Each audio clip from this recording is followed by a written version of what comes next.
Esta primeira carta, ela tem uma longa sessão assim de amenidades, né? Estou com saudade de vocês, tentei voltar, não consegui, sinto saudade. Então é uma longa sessão de reminiscências entre Paulo e a igreja, até que finalmente o Paulo entra no assunto que ele recebeu dos seus discípulos que ficaram para trás. E o assunto que ele recebeu dos discípulos é: o povo está preocupado com a ressurreição dos irmãos. Como assim, preocupado com a ressurreição dos irmãos? Veja que esta é a primeira problemática enfrentada por Paulo enquanto expoente da teologia das missões. A questão é a ressurreição. Esta é a questão. E esta questão nasce por causa da febre, da ansiedade escatológica desta primeira igreja, desta igreja nascente, dessa igreja que está se desenvolvendo, muito em função de temas escatológicos. Paulo devia ter uma pregação até esse momento: Cristo morreu, ressuscitou, foi para o céu, vai voltar. E aí esta igreja ouviu isso rapidamente, Paulo foi embora, e aí morreu uma pessoa na igreja.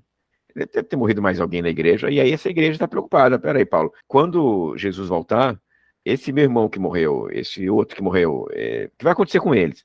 Por quê? Porque ninguém esperava morrer antes da volta de Jesus. Eles esperavam estar vivos quando Jesus voltasse. Aí o Paulo, então, escreve na sua carta uma resposta para isso, né? A resposta para Paulo a respeito da ressurreição está em 1 Tessalonicenses 4:13. É um texto interessante. Acho que a gente tem que entender que esse relato, historicamente, anos 50, gente, lembrando que a morte de Jesus foi datada pelo historiador Franco Pierini, 14 de Nissan, abril de 30. Nós estamos aqui no ano 50, 20 anos depois. Então, entre Jesus e esta carta, 20 aninhos só. É curto do ponto de vista histórico, tá? 2 décadas, curtinho, tá? O primeiro documento do Novo Testamento, muito perto do evento de Jesus.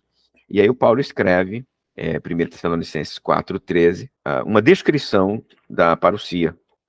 É a descrição que ele faz aqui, 4:13. Não queremos, irmãos, que sejais ignorantes com respeito aos que dormem, para não vos entristecerdes como os demais, que não têm esperança. Pois se cremos que Jesus morreu e ressuscitou, assim também Deus, mediante Jesus, trará em sua companhia os que dormem. Ora, ainda vos declaramos por palavra do Senhor isto: nós, os vivos, os que ficarmos até a vinda do Senhor, de modo algum precederemos os que dormem. Porquanto o Senhor mesmo, dada a sua palavra de ordem, ouvida a voz do arcanjo, ressoada a trombeta de Deus, descerá dos céus, e os mortos em Cristo ressuscitarão primeiro. Depois nós, os vivos, que ficarmos, seremos arrebatados juntamente com eles, entre nuvens, para o encontro do Senhor nos ares, e assim ficaremos para sempre com o Senhor. Consolai uns aos outros com estas palavras. É uma releitura de Daniel, me parece ser. Por quê? Porque ele está respondendo à igreja com ressurreição. Ele está respondendo à igreja com esta intervenção de Jesus aqui nos moldes do Filho do Homem, de Daniel. Então, me parece ser realmente uma releitura. Ele está olhando para Daniel. Ele está olhando para Daniel como o movimento de Jesus, o próprio Jesus fez, e para ver como se daria o fim. E aí ele vai e diz o seguinte: olha só, nós temos Jesus aqui como elemento novo, né? Então, um elemento novo aqui é o Filho do Homem. Então, o Filho do Homem, Jesus, volta e vai voltar de maneira espetacular no momento em que se der a ressurreição. E ele está falando de ressurreição aqui muito perto do que o Daniel fez em Daniel 12, né?